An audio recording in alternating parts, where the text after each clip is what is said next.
Segmen kali ini kita akan banyak membahas nih bagaimana kemudian peran lansia untuk lingkungan. Kita tahu setiap tanggal 22 April kita merayakan yang namanya Hari Bumi, di mana itu sudah terjadi sejak tahun 1970 dan ini menjadi tahun kesekian untuk kita merayakannya. Apakah kemudian kita sudah sadar nih terhadap bumi kita, rumah kita satu-satunya, planet kita satu-satunya, dan tema kali ini di Hari Bumi adalah tentang kita memulihkan bumi kita. Nah, kita akan membahasnya ini bersama narasumber. Sudah bersama saya Dr. Sony Teguh Trilaksono selaku pengelola dan juga pendiri Rumah Sopan yang juga seorang pegiat lingkungan. Saya akan sapa. Selamat pagi Pak Sony, apa kabar? Selamat pagi, salam lingkungan. Salam lingkungan Pak Sony. Pas banget nih kita di tanggal 22 merayakan Hari Lingkungan, dan juga kita akan banyak membahas soal benar nggak sih kemudian lansia nih punya banyak peran yang bisa dilakukan mereka, khususnya untuk tema-tema lingkungan. Nah, sebelum saya masuk ke sana, kemudian saya mau Pak Sony sedikit cerita dong kenapa kemudian tertarik dengan kegiatan aktivitas pelestarian lingkungan ini. Apa kemudian yang melatar belakangi Pak Sony untuk terjun nih ke bidang aktivitas lingkungan seperti ini, Pak? Jadi saya aktif dari mulai mahasiswa, itu di Mapala ya. Jadi Mapala saya aktif dan waktu itu ya nggak begitu permasalahan dan lingkungan, tapi makin lama makin parah ya. Jadi saya sangat prihatin. Setelah saya bekerja, saya sudah pensiun, saya melihat masalah lingkungan itu makin parah ya. Jadi saya kira di Indonesia kita dapat gelar banyak ya, gelar produksi sampah plastik terbesar di dunia setelah Cina.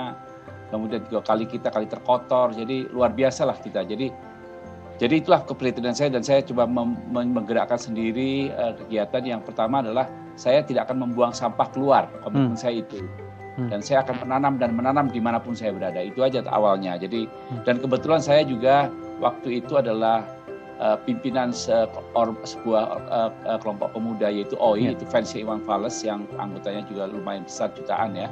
Dan saya ajak mereka untuk bergerak ke dunia lingkungan. Itu aja latar belakang saya, Mas. Baik, jadi juga tidak hanya bergerak sendiri, tapi kemudian mengajak masyarakat, terutama anak muda gitu ya, untuk mereka juga turut aktif, karena mereka adalah generasi berikutnya yang juga harus memiliki edukasi dan juga literasi pemahaman tentang seberapa penting kita untuk melestarikan lingkungan. Nah, akhirnya Pak Sony juga membentuk yang namanya Rumah Sopan nih. Nah, saya pengen tahu dan juga pemirsa penasaran, apa sih kemudian Rumah Sopan, aktivitasnya ngapain aja sih di Rumah Sopan ini? Awalnya Rumah Sopan itu tempat berkumpulnya teman-teman penggiat lingkungan OI ya, orang-orang Indonesia. Tapi lama-lama pemerintah Kota Bekasi waktu itu, Jawa Barat, melihat ada kegiatan saya yang selalu independen ya. Kita mengumpulkan sampah, kemudian kita mengelola, dan akhirnya pemerintah kota mengatakan, udah rumah kami sebagai percontohan ya di Jawa Barat untuk sebuah rumah yang tidak membuang sampah, mengelola lingkungannya sendiri. Dan disitulah kami mencoba menggerakkan Rumah Sopan ini. Dan Sopan itu singkatan sebetulnya, Rumah Pembinaan Masyarakat dan Pemuda melalui kegiatan seni, S-nya O, olahraga, pendidikan, dan akhlak dan niaga. Jadi kita mengajarkan masyarakat untuk cinta seni, olahraga, pendidikan, akhlak dan lingkungan. Akhlak dan niaga itu berkaitan dengan lingkungan. Jadi ada beberapa sektor begitu ya, olahraga, niaga juga bahkan ya, mereka belajar berwirausaha juga dilakukan di Rumah Sopan, menjadi wadah mereka lah untuk kemudian belajar hal tersebut. Nah, Pak Sony sendiri kan sekarang sudah tidak lagi muda begitu ya, sudah lansia. Manula. Tapi masih gagah dan masih aktif Pak di lingkungan gitu. Nah, ini kemudian kita pengen nih lansia kita juga kemudian memiliki peran yang aktif dan juga baik di lingkungan. Nah, bagaimana sih kemudian memulai hal itu Pak? Apakah memang harus seperti Pak Sony yang dari muda sudah memiliki tekad yang bagus begitu terhadap lingkungan, atau perhatian yang bagus terhadap lingkungan, atau justru mereka yang memang baru memulai pun bisa melakukan apa yang saat ini sudah dilakukan oleh Pak Sony? Jadi begini, lansia itu kan usianya ya Mas ya, tapi pengalamannya luar biasa. Kita punya pengalaman, kita punya kemampuan ya, dan itu kita harus share kepada generasi muda. Jadi lansia itu jangan merasa dirinya tua ya. Lansia itu kan hanya karena usia. Pengabdian kita bisa bergeser ke pengabdian yang lain. Jadi kita harus memulai. Jadi banyak orang lansia itu mengatakan bahwa saya sudah pensiun, saya sudah tua, di rumah aja lah. Saya nggak apa-apain. Itu menurut saya salah justru. Justru otak kita harus diputar terus agar kita tetap merasa badan kita tetap sehat ya. Dan kembali lagi, lansia itu hanya usia loh ya. Tapi karya kita tidak bisa boleh berhenti. Jadi sebagai sebaya dengan saya kira kita harus memulai dengan sesuatu hal yang positif sesuai dengan kemampuan kita. Berikan pengalaman kita kepada masyarakat. Itu aja. Jadi kita untuk mencari, kalau saya pribadi adalah saya mencari bagaimana manfaat saya kepada masyarakat, dan tentunya kita untuk bekal akhirat lah ya, bekal surga. Kalau masuk surga. Jadi usia boleh lansia gitu ya, jiwa tetap ya harus muda dan semangat begitu ya, sesuai dengan concernnya masing-masing gitu, termasuk misalnya di lingkungan. Nah, kita harus aktif juga di sana. Nah, cara memulainya gimana sih Pak untuk mereka yang saat ini mungkin baru mulai tergerak nih Pak Sony untuk bisa aktif dan juga bergerak untuk lingkungan mereka gitu. Di mana mereka bisa mulai dan cara sederhana seperti apa gitu ya terkait dengan pelestarian lingkungan yang kemudian bisa mereka mulai tepat di Hari Bumi saat ini? Ya, awalnya gini, kemauan aja lah ya, kemauan. Dan saya kasih tahu bahwa Indonesia saat ini permasalahan besar di lingkungan. Sedangkan kita yang peduli lingkungan itu nggak lebih dari 10%. Nah, kita generasi muda saya sarankan untuk pembuat pemula lah ya, sebetulnya lebih care aja. Kita paling tidak minimal adalah menjaga lingkungan di rumah kita. Kita bikin biopori di rumah, sampah kita masukkan di situ, kita kelola sampah dapur kita menjadi kompos, kemudian kita juga menanam tanaman-tanaman sayur yang sehat. Itu aja sebetulnya. Jadi diawali dengan apa yang kita lakukan di rumah. Nah, kebetulan di pandemi ini Mas, luar biasa yang namanya belajar itu banyak sekali, dan itu kelihatan memulainya generasi lansia seperti saya ini udah banyak mulai bergerak nih. Itu saya terima kasih banyak nih. Itu jadi memulainya jadi tekad, kemauan, sama tadi itu banyak belajar dengan yang lain ya. Kita bisa bersinergi, bisa diskusi pakai medsos dan lain-lain, bisa kita lakukan dengan itu. Oke. Jadi bisa dimulai di rumah dengan hal-hal sederhana gitu ya. Betul. Tidak misalnya tidak membiarkan sampah kita kemudian terbuang ke TPS, tapi kemudian kita kelola di rumah, entah itu dengan biopori seperti yang disinggung Pak Sony tadi, atau lewat composting yang juga bisa kita terapkan. Nah, tapi terkadang nih ruang belajar di lingkungan kan tidak banyak Pak Sony gitu. Dan juga mungkin mereka tidak terlalu akrab lah dengan media sosial, tidak semua begitu ya. Nah, mensiasati ini gimana sih cara mereka mendapatkan ilmu-ilmu tentang composting, pelestarian lingkungan gitu? Ya jadi gini, sebetulnya pemerintah itu mengembangkan namanya bank sampah ya. Bank sampah itu ada di setiap RW. Saya yakin itu, apalagi di Jakarta, di Jabodetabek, di tempat lain bank sampah terkenal. Nah, aktif aja di bank sampah. Nanti dapat panduan. Nah, kalau tidak bingung juga, kita bisa, Rumah Sopan bisa membantu ya, memberikan konsultasi. Datanglah ke tempat kami, kita bisa diskusi bersama-sama bareng 10 orang untuk kita memulainya. Tapi jelas bahwa informasi tentang berbagai kegiatan aktivitas lingkungan itu banyak sekali. Tapi yang jelas di masing-masing RW biasanya itu ada kegiatan yang misalnya bank sampah itu ada. Dan itu program nasional kok. Jadi sudah ada di RW masing-masing. Oke, baik. Nah, jadi ada wadah, kemudian di setiap wilayah tuh ada bank sampah, atau misalnya di wilayah RW masing-masing gitu ada lembaga-lembaga atau balai-balai lingkungan bisa ikut di sana dan aktif di sana. PKK tuh bisa. Kita bikin bareng-bareng, bikin PKK, kita yuk bikin bank sampah kita bikinkan. Jadi artinya dimanapun kita berkumpul bisa bikin bank sampah sebetulnya. Bank sampah itu sederhana kan. Kita gabung dulu ya. Istilahnya masuk dulu ke sana, terus aktif dulu di sana, nanti dengan sendirinya kemudian ilmu dari mana aja bisa dapat gitu ya, karena ada pelatihan-pelatihan juga yang dilaksanakan oleh teman-teman dari balai-balai tersebut. Baik, kita harus jeda dulu nih Pak Sony, nanti di segmen berikutnya juga kita akan lanjutkan perbincangan bagaimana lansia kita bisa berperan lebih besar lagi untuk lingkungan. Jangan kemana-mana pemirsa, tetap bersama kami di Bincang Sehati.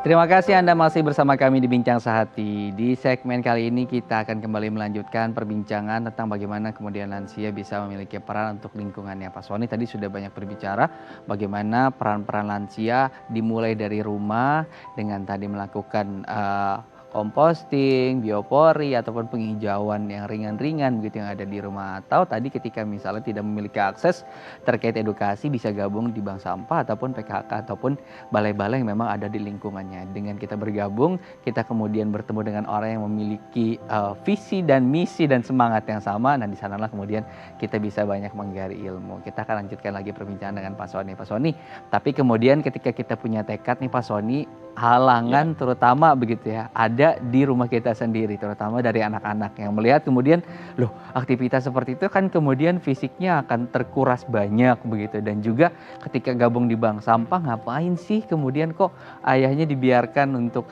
tadi memilah sampah ataupun tadi menyusun kardus-kardus. Nah, bagaimana cara kita kemudian menghilangkan stigma seperti itu Pak Sony?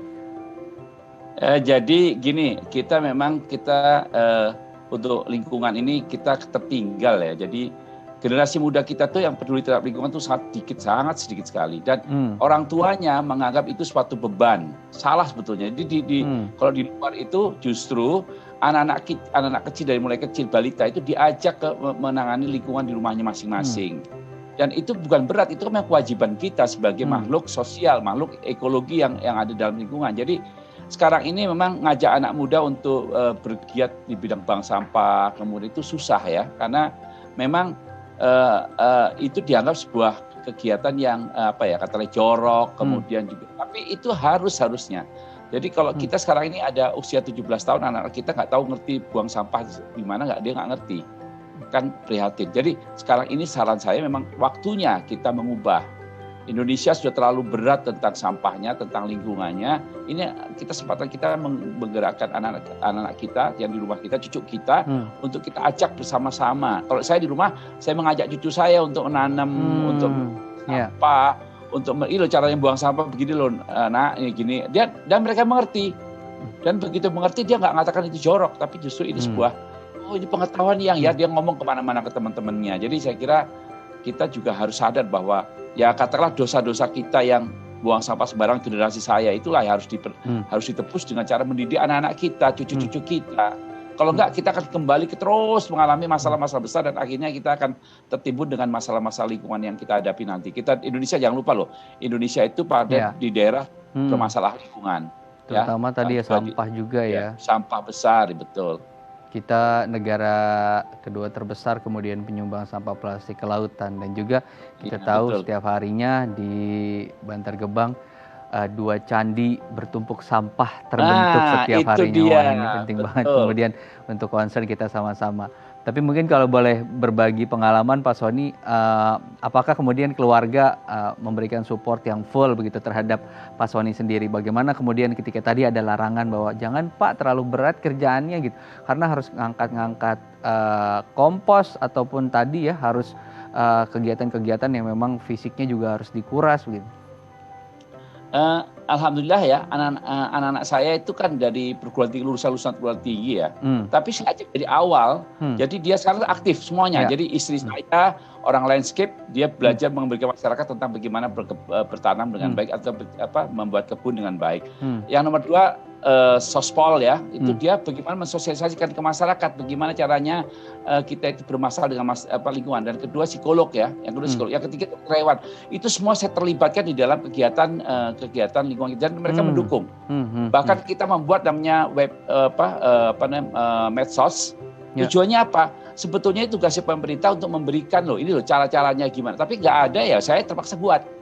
Jadi kita buat medsos rumah sopan itu tujuannya baik di IG karena mengajak milenial, karena milenial untuk memahami, karena mereka taunya kan milenial itu medsos. Jadi saya kembangkan sampai itu supaya mereka bisa belajar dengan mudah. Alhamdulillah ini sudah mulai banyak yang peduli ya, yang mereka belajar dan itulah keterlibatan peran anak-anak saya, keluarga saya mendukung kegiatan kita. Jadi sekarang gabungan antara lansia, generasi muda sama milenial. Ya milenial itu yang baik itu. Jadi kita bergabung. Nah, alhamdulillah rumah saya itu sekarang banyak kunjungan selain tidak aja lansia tapi juga pemuda datang, anak-anak muda datang, sekolah-sekolah datang, SMP datang, SMA datang supaya mereka belajar. Baik.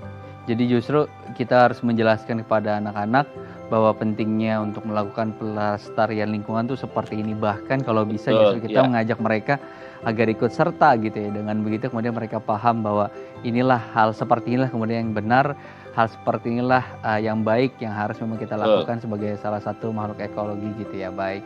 Nah, ya. kita akan bacakan nih beberapa pertanyaan pemirsa Bincang Sehati yang sudah masuk melalui Instagram kami di @bincang_sehati.tv. Nah, yang pertama ada Ari Munandar.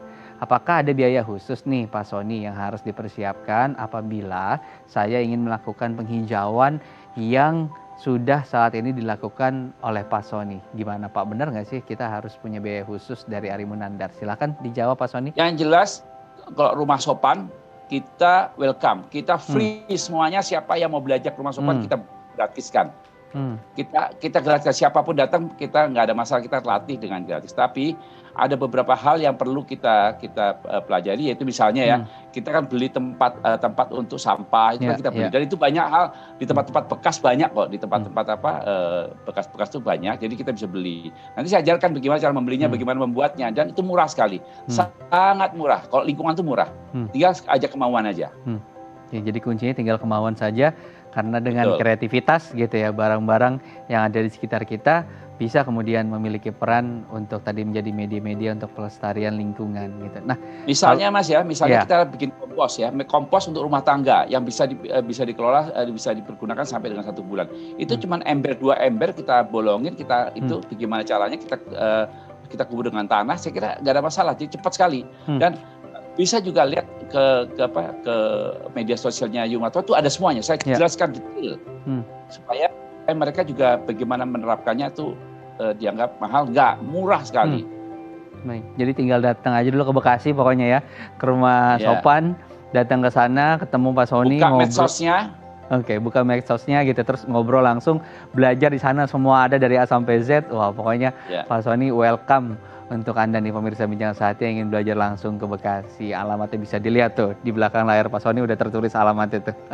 Jadi tinggal kunjungi alamat tersebut gitu ya. Oke, Pak Sony, kemudian setelah kita mengerti dan juga teredukasi, terkadang keteguhannya nih tidak sekuat di awal gitu. Gimana sih kemudian Pak Sony bisa mempertahankan gitu keteguhan untuk kita memiliki peran yang baik untuk lingkungan sampai dengan usia seperti sekarang Pak Sony?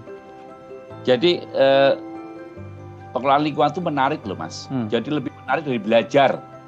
Kalau saya dulu di kuliahan tuh belajar teori ya. Tapi kalau di lingkungan ini banyak hal baru. Jadi kita itu umumnya kalau sudah tercebur di lingkungan itu dia akan tertarik terus. Dan konsistensi itu akan terjadi secara alamiah. Yakin saya. Karena hampir semuanya yang datang ke rumah sopan itu langsung geraknya cepat sekali. Karena mereka tuh senang, oh ternyata bisa menghasilkan uang, oh ternyata bisa membantu lingkungan, oh ternyata mudah toh, ternyata bisa juga jadi guru, instruktur di mana-mana karena saya mengetahui tentang bagaimana mengelola sampah. Orang banyak nggak percaya bahwa rumah sopan itu sudah lebih dari 20 tahun itu tidak membuang sampah keluar. Hebat. Tapi begitu dia lihat ke rumah, loh iya ya ternyata bisa. Jadi biopori fungsinya untuk mendam sampah, ya kita bikin sumur resapan, kita bikin pengelolaan sampah terpadu untuk kompos kita, dan itu kita tanam gunanya untuk kita menanam tujuan untuk membutuhkan kompos. Jadi konsistensi itu akan muncul setelah kita belajar tentang lingkungan. Jadi ayo jangan khawatir, kita masuk ke lingkungan, belajar bersama, percaya deh semangat kita akan tinggi dan kita akan nambah energi. Jadi bukan lansia tapi lanjut usia dengan semangat muda. Mantap, oke. Nah, saya mau juga Pak Sony mungkin bercerita apa manfaat-manfaat yang saat ini, baik misalnya dari segi emosional ataupun kesehatan gitu ya, yang dirasakan lebih baik nih dari sebelumnya, atau misal kalau dibandingkan dengan lansia seusia Pak Sony gitu, yang lainnya yang mungkin tidak terlalu aktif, mungkin lebih bugar dan lain sebagainya.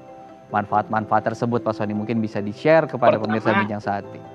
Ya, pertama teman-teman sekalian yang terutama yang lansia, jangan lupa loh, kita itu butuh oksigen segar. Orang seusia kita itu pernapasannya juga sulit. Dengan kita menanam dimanapun, nggak perlu halaman besar, kita di tembok digantung, kita bisa mendapatkan oksigen yang segar. Itu pertama kesehatan, ya. Yang kedua, otot kita bergerak terus karena kita tiap hari milahin sampah, ngecek segala macam, dan itu nggak hina. Itu perbuatan yang sangat bagus dan itu Allah akan memberikan ganjaran lah dengan kesehatan kita. Itu manfaat. Yang kedua, kita banyak teman. Hmm. Jadi kita dengan kegiatan itu kita banyak teman, kita berdiskusi segala macam ya. Kita kenal dengan berbagai orang yang luar biasa. Banyak loh pensiunan-pensiunan, pejabat-pejabat pensiunan itu, begitu dia pensiun, dia bingung, tapi begitu dia belajar ke tempat kita, kemudian dia mengetahui, semangatnya jadi pejabat baru ya, pejabat lingkungan, tapi pejabat bagaimana ngelola sampah ya. Jadi saya kira itu ada motivasi baru bagi kita. Jadi pertama ada tadi kesehatan, kedua adalah motivasi baru, gerak tubuh kita itu bisa terkuatkan ya untuk otot-otot kita segala macam. Dan alhamdulillah kita jarang sakit ya, karena semuanya itu kita tetap di wongke. Jadi lansia itu permasalahannya selalu jadi sakit-sakit karena merasa tidak di wongke. Nah dengan lingkungan Mas, semua itu dapat. Hal-hal seperti anak zaman kita muda sampai zaman kita jadi pejabat, kita dapat di situ. Karena apa? Di lingkungan itu semua ada, semua permasalahan kita bisa pikirkan bersama. Itulah kemanfaat bagi saya dan saya kira bagi lansia yang lain ya kalau mau terjun di dalam lingkungan. Baik, jadi jadilah pejabat baru, pejabat peduli lingkungan, bergabung bersama Mas Sophan gitu ya. Semua akan diajarkan sama Pak Sony. Sehat, terus juga punya teman ngobrol, bisa main catur bareng dan ngisi TTS bareng ya Pak Sony. Ngopi, pokoknya enak lah. Baik, oke, kita harus jeda dulu nih Pak Sony. Nanti di segmen berikutnya kita akan berbagi tips bagaimana kemudian kita para lansia ataupun anak muda begitu ya bisa memiliki peran yang baik dalam pelestarian lingkungan. Kita harus jeda dulu, pemirsa jangan kemana-mana, tetap bersama kami di Bincang Sakti.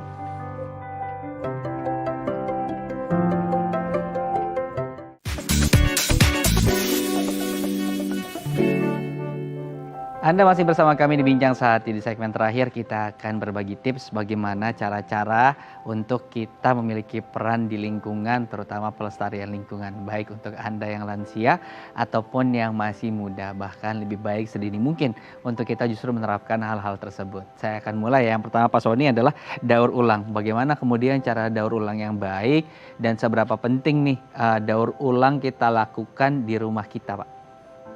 Satu, sampah dapur bisa menjadi kompos, itu daur ulang. Kedua, sampah-sampah plastik kita bisa bikin eco-brick. Jadi eco-brick itu plastik yang di botol kita bisa gunakan untuk tempat duduk dan lain-lain.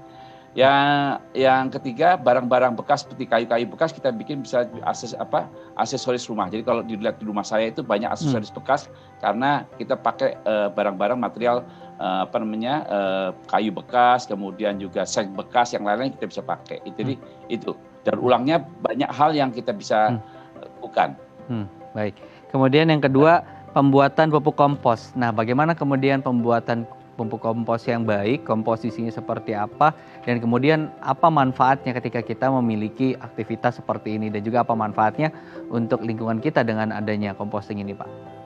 Composting kenapa diperlukan? Karena 78% sampah kita dari sampah dapur. Nah, sampah dapur itu bagaimana memusnahkannya, bukan musnahkan, bagaimana memusnahkannya itu kita bikin kompos, dan kompos itulah jadi tempat media tanam atau media tanam bagi tanaman. Nah, artinya apa? Begitu kita membuat kompos harus nanam. Nah, jadi tidak bisa kita bikin kompos saja. Untuk apa? Untuk nanam. Jadi komposnya itu nanti dibuat tanaman. Anda tahu bahwa kompos yang banyak 1 kilo paling banter itu jadi berapa gram cuman. Jadi menyusut banyak. Nah, tanaman membutuhkan kompos. Kompos dari sampah dapur itu, sayur dapur itu sangat banyak nutrisinya. Unsur haranya banyak. Jadi kompos yang efektif adalah kita cacah dengan halus. Sederhana saja, tutup tanah, selesai. Jadi kalau kita punya tanah, komposnya semua sampah itu cacah, dimasukkan ke ember, ditutup. Sudah.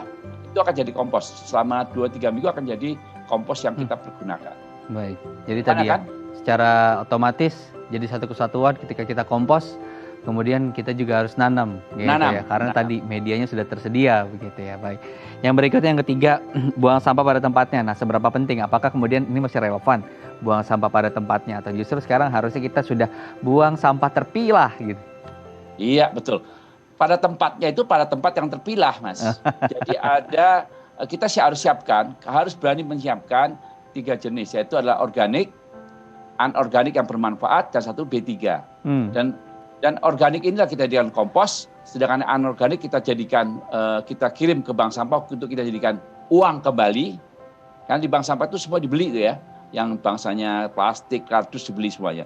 Sedangkan residu seperti batu baterai baru kita diambil oleh petugas sampah untuk dibuang ke TPA. Jadi kita tuh hanya membuang di rumah itu nggak lebih dari 1%. Nah, artinya apa? Buang ke tempat pada tempatnya itu maksudnya tempat yang sudah harus dipilah. Iya. Jadi pemilahan itu penting. Ya, saya kira itu. Baik, jadi tadi slogannya harus ditambah ya, buang sampah pada tempatnya yang terpilah gitu ya, bukan cuma Iya, buang betul. sampah pada tempatnya tapi jadi Betul, satu. betul. Percuma Betul, ya, betul. malah nanti akan Ya, masuknya ya. ke TPS gitu, dan di Betul, sana udah ya. pasti tidak diolah gitu ya. Itu Baik. yang terjadi, Mas. Itu yang terjadi sekarang ini. Dan kita sudah harus merubah gitu. Intinya Merubah slogannya pada kita harus ganti ya, Pak. Sama-sama kita harus ganti slogannya, tambahin buang gitu ya. sampah, ya, buang sampah pada tempatnya yang terpilah. Nah, Yang keempat, Pak. Nah, gotong royong. Nah, seberapa penting guyup ini kemudian membantu dalam upaya pelestarian lingkungan? Karena kita tahu tidak bisa nih kita sendiri melakukan hal ini. Karena harus juga secara masif orang-orang melakukan hal sama seperti yang kita lakukan. ya, gotong royong itu tidak mungkin tidak kita lakukan karena masalah lingkungan itu masalah bersama. Ya. Jadi RT RW itu harus melakukan. Tapi kalau dengan lingkungan itu pasti terpadu, terencana lah gitu. Buang sampah bagaimana caranya, bagaimana menanam bersama, bagaimana bikin kebun bersama, itu semuanya komunal. Nah, itulah kelebihannya bahwa kalau lingkungan hidup itu pasti harus dilakukan bersama, tidak bisa sendiri.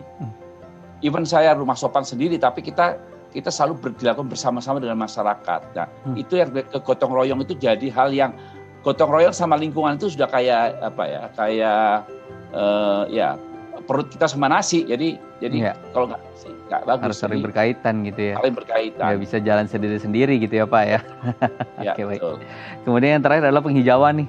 Seberapa penting sih aktivitas penghijauan di lingkungan untuk kemudian keasrian lingkungan dan juga kesehatan kita, Pak? Jadi gini, kehijauan itu selalu dikaitkan konotasikan dengan lahan Menanam. ya. Lahan dan menanam. Menanam dengan lahan yang luas. Sebetulnya tidak. Ada rumah RSSSS bisa menanam di tembok, bisa menghijaukan di tembok. Jadi penghijauan itu sekaligus juga berkaitan dengan ketahanan pangan, penghijauan berkaitan dengan proklim ya, penjaga iklim bumi. Nah, cara nanamnya ya sederhana, bisa di pot, bisa digantung, bisa digenteng, bisa di dinding dan lain-lain. Itu semua sarananya sudah ada. Dan itu saya bilang tadi, yang namanya penghijauan itu harus dirubah. Jangan lagi penghijauan itu menanam di lahan terluas, tapi yang jelas penghijauan itu kaitannya dengan menanam dan kegiatan kita yang berkaitan dengan memproduksi oksigen. Bayangkan ya, kalau rumah kita itu sempit tapi oksigennya banyak, luar biasa. Jadi tolong masyarakat mulai dihapuskan bahwa nanam itu penghijauan itu harus di lahan yang luas, enggak. Karena kemudian di rumah pun bisa secara vertikal pun bisa, tekniknya sudah banyak ya Pak Sony. Baik. Ada, betul, ada. Terima kasih Pak Sony sudah berbagi inspirasi di Bincang Sehati kali ini. Semoga tips-tips tadi kemudian bisa diterapkan oleh para lansia kita di rumah agar mereka bisa lebih aktif di lingkungan. Terima kasih Pak Sony. Ya.